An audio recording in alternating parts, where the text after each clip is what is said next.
Olá, queridos. Eu sou o Padre Rodrigo Carneiro. Seja muito bem-vindo ao nosso canal Atraídos pela Palavra de Deus.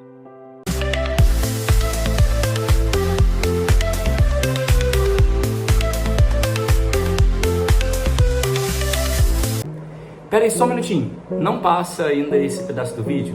Eu queria dizer para você, se você ainda não é inscrito no nosso canal, faça a sua inscrição para você poder receber todo o nosso conteúdo. De maneira especial, ainda ativa o sininho, porque aí vai chegar a notificação sempre que a gente postar, para você ficar assim, será que já postou? Será que... Então, você vai saber quando a gente postar. E também, depois que você terminar de assistir esse vídeo, se você gostou do conteúdo, deixa a sua curtida, porque nos ajuda muito na nossa evangelização. Deus abençoe, gratidão. Vamos então agora à nossa partilha da Palavra de Deus. Mais uma manhã, estamos aqui para a partilha da Palavra de Deus, para meditarmos continuando nessa semana maravilhosa, né? Hoje, terça-feira, dia 15 de abril, já muito perto de celebrarmos o Tríduo Pascal, o mistério mais profundo da nossa fé. E hoje, nessa terça-feira, nós vemos que a primeira leitura do livro do profeta Isaías, como eu havia falado, nessa Semana Santa, nós vamos meditar os textos do servo sofredor, né? Sobretudo hoje, ontem, hoje e amanhã, nesses primeiros dias da Semana Santa. Então hoje a gente se depara com esse texto de Isaías 49, que vai falar que o Senhor chamou-me desde antes de eu nascer. Então, ou seja, a palavra chamar, ela é a raiz da palavra vocacionar, porque vem do verbo vocare, chamar, vocacionar. Então todos nós fomos vocacionados, escolhidos por Deus desde toda a eternidade. Então nós temos uma eleição de Deus desde sempre. Então nós não precisamos e não devemos entender que nós somos frutos de um acaso. Deus não nos escolheu por acaso. Deus não nos criou por acaso, mas Ele nos escolheu, nos chamou e nos vocacionou desde toda a eternidade. Então você, a sua vida, é parte de um plano e um projeto de Deus, um sonho de Deus. Então você não é uma qualquer coisa, você não é qualquer um, mas você é fruto do plano, do projeto de Deus, de uma eleição de Deus. E Deus nos chamou desde antes de nascermos, desde antes de sermos gerados. Deus já havia sonhado com cada um de nós. Deus já havia pensado. Aí você pode pensar, poxa, então Deus me escolheu desde toda a eternidade para sofrer o que eu estou sofrendo? Calma, são coisas diferentes. Deus nos vocacionou para pertencermos a Ele, nos chamou para sermos dele, e desde toda a eternidade. Só que nós também vivemos a nossa vida como frutos das nossas escolhas e das escolhas das pessoas que estão ao nosso redor, por exemplo, dos nossos pais. Então, às vezes, uma pessoa que teve uma infância muito difícil, Deus te escolheu para ter uma infância difícil? Não. Mas muitas vezes isso foi fruto da escolha que os seus pais fizeram. Então você está vivendo as consequências da escolha de alguém. Você está vivendo as consequências de uma escolha humana. Porque Deus, desde toda a eternidade, nos escolheu para sermos felizes. Felizes com Ele, talvez só na eternidade. Porque a vida, às vezes, as pessoas escolhem errado por nós, ou nós escolhemos o errado, e acabamos passando por percalços, por adversidade. Mas temos que entender que Deus nos chamou desde toda a eternidade, Deus sonhou com cada um de nós, mas nos deixa livres para não correspondermos ao seu chamado e nos deixa livres também para vivermos as consequências dessas escolhas que fazemos em cada dia na nossa vida. Então, são duas coisas diferentes. Uma coisa é a escolha de Deus desde toda a eternidade para sermos dele, para caminharmos com ele e somos eleitos para o céu desde toda a eternidade. Porém, as nossas escolhas podem nos fazer sofrer, as escolhas dos outros podem nos levar a sofrer, e as nossas escolhas podem nos tirar do céu. Ou seja, podemos com as nossas escolhas atrapalhar, desviar, mudar aquilo que Deus escolheu para a gente desde toda a eternidade, porque Ele nos deixou livres para caminharmos. E para que livremente, pela própria vontade, própria decisão, escolhamos a Ele. Esse é um tema também da Semana Santa. Jesus poderia ter escolhido outra coisa, mas Ele escolheu em tudo fazer a vontade do Pai. Então esse é um ensinamento para nós. Deus nos deixa livre para que livremente escolhamos a Ele. Ele nos faz experimentar do seu amor para que possamos escolher ser amados por Ele. Então esse é o caminho e o itinerário por Deus. Então, desde toda a eternidade, nós fomos escolhidos para ser amados por Deus. Mas, às vezes, nós podemos escolher não querermos este amor que Deus definiu, preparou para nós desde toda a eternidade. Também vai dizer que Deus deu a nós uma palavra como uma espada afiada, deu a língua, né, como uma espada afiada. Ou seja, o que uma espada afiada faz? Corta. Então Ele nos deu uma língua afiada para que a nossa língua possa ajudar a cortar, separar aquilo que é bom daquilo que é mal. Para que a nossa língua, ela exorte e leve outros à conversão. Mas o que tem saído da minha boca? Às vezes a gente fala coisas que levam o outro a pecar, às vezes a gente fala coisas que incitam pecados no outro. Então nós precisamos tomar cuidado, porque a nossa língua foi para apartar, para separar o outro, separar os homens do pecado. Então não usemos ela para levar homens ao pecado. Também Ele nos protegeu, né? Então, ou seja, Ele nos guarda, Ele nos enche do seu favor. Quando Isaías 49 vai dizer que Deus protege os seus escolhidos, protege os seus servos, vai dizer que Ele guarda, Ele resguarda, Ele enche do seu favor os seus servos. Também vai dizer que Ele nos fez como uma flecha aguçada. Uma flecha aguçada é uma flecha certeira, que ela é disparada e ela vai acertar o alvo. Ou seja, nós temos um alvo para acertar, que é a santidade e a vida com Deus. Não estamos vivendo a nossa vida a esmo. Não estamos vivendo a nossa vida ao léu. O servo de Deus não vive ao léu, não vive abandonado, não vive de qualquer jeito, não vive perdido, sem sentido. Mas o servo de Deus tem um alvo, que é a santidade. Um alvo que é chegar ao céu. Então toda a minha vida precisa ser uma caminhada para o céu.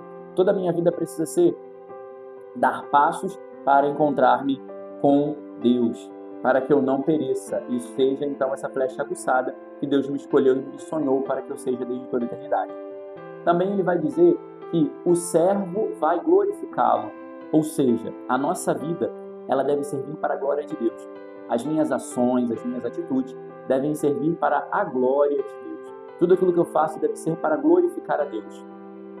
Mas será que é isso que eu tenho feito? Será que a minha vida tem servido para glorificar a Deus? Será que a minha vida tem servido para alegrar o coração de Deus?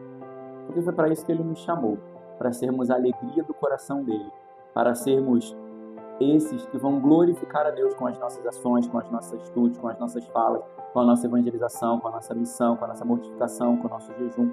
Tudo na nossa vida deve servir para a glória de Deus. E aí a recompensa do servo, aquele servo que busca fazer da sua vida para a glória de Deus, a recompensa dele vem de Deus. Então, ou seja, a nossa recompensa não vem dos homens. Muitas vezes, dos homens, nós só vamos ter desânimo, contrariedades, tribulações, palavras de derrota, escárnios. Talvez é só isso que vamos ter dos homens. Mas a nossa recompensa não está nos homens. A nossa recompensa vem de Deus. Então, quando eu amo alguém, quando eu me esforço para perdoar, quando eu me esforço para oferecer algo de melhor para o outro, mesmo que a pessoa não mereça, eu não estou fazendo porque eu quero que aquela pessoa me agradeça. Eu não estou fazendo para que aquela pessoa me reconheça, mas eu faço para a glória de Deus e para receber no dia final a recompensa de Deus pelas minhas atitudes em vida. Então, tudo que eu faço é para a glória de Deus e esperando de Deus uma recompensa no dia final. Também talvez não teremos recompensas nessa vida, mas a recompensa virá na eternidade, junto com o Senhor. E o Senhor espera muito de nós, né?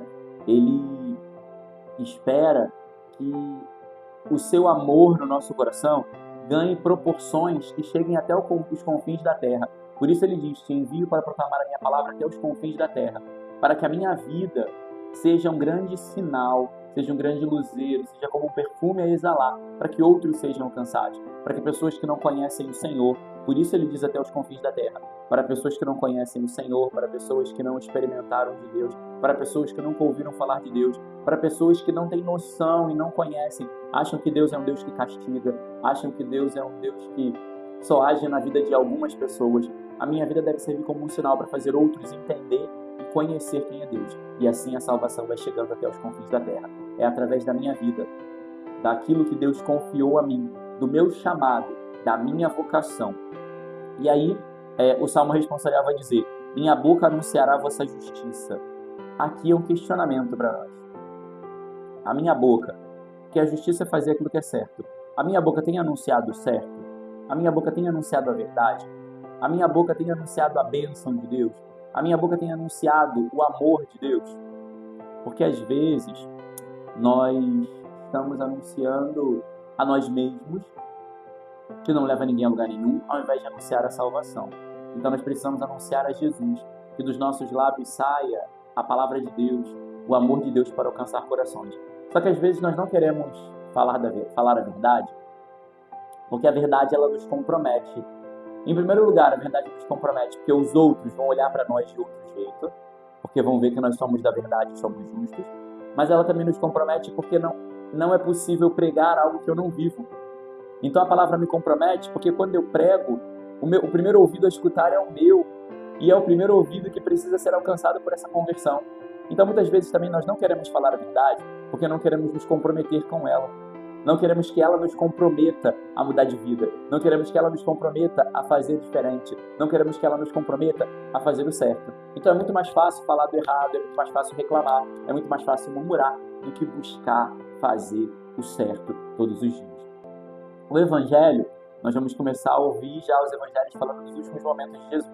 Então o Evangelho da última ceia, né? No Evangelho de João, o relato da última ceia. E aí Jesus fica muito comovido, fica entristecido, porque um deles não entendeu a mensagem. Um deles não entendeu quem é Jesus. E aí ele diz que um deles não estava fazendo o que devia fazer. Ou seja, um deles vai traí-lo. E aí, assim também é na nossa vida.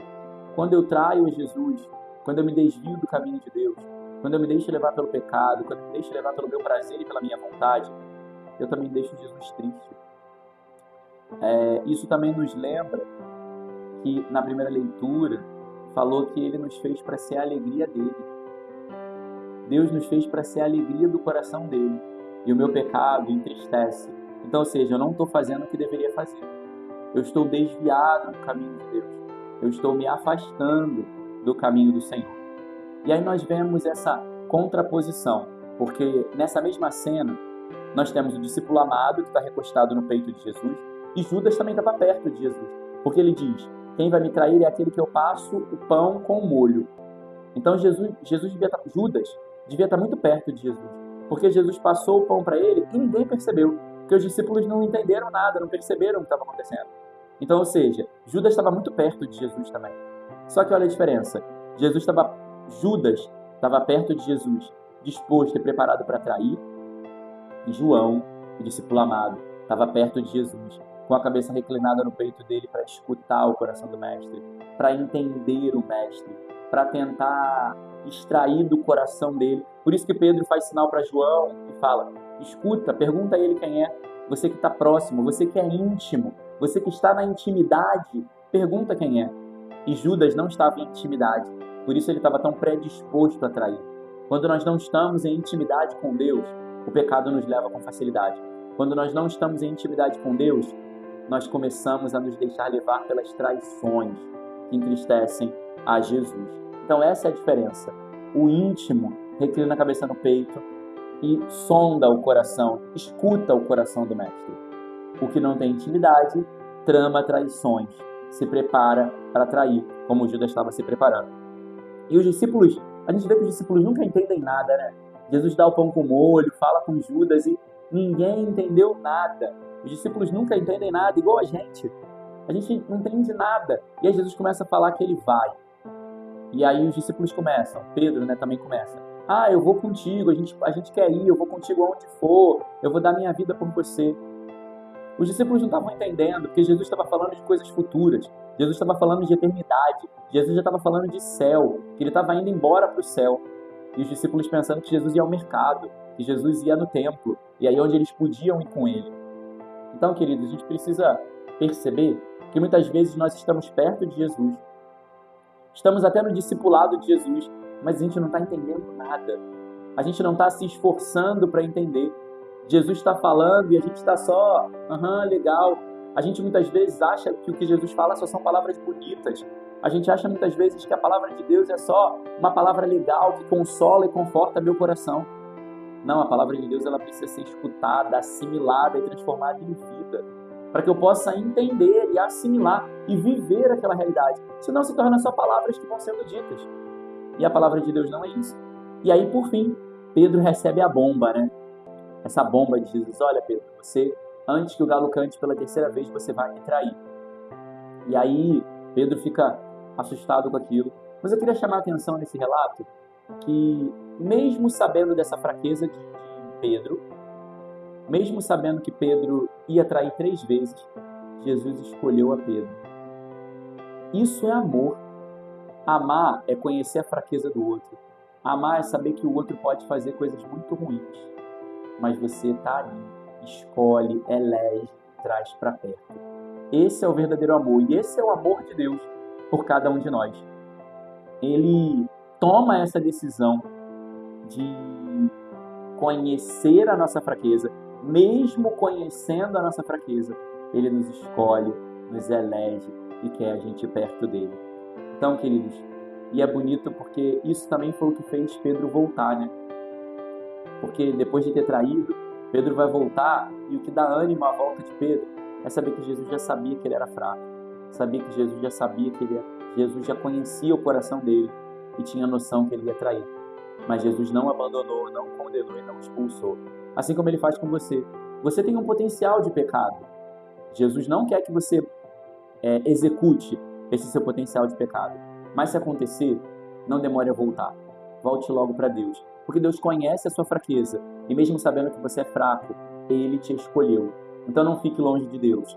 Volte para o Senhor. A Semana Santa, por excelência, é esse momento de olhar para Jesus e falar: meu Deus, você mesmo sabendo da minha fraqueza, me escolheu e me quer perto. Então vamos para perto de Jesus, que é o melhor lugar para estarmos. Louvado seja nosso Senhor Jesus Cristo, para sempre seja louvado.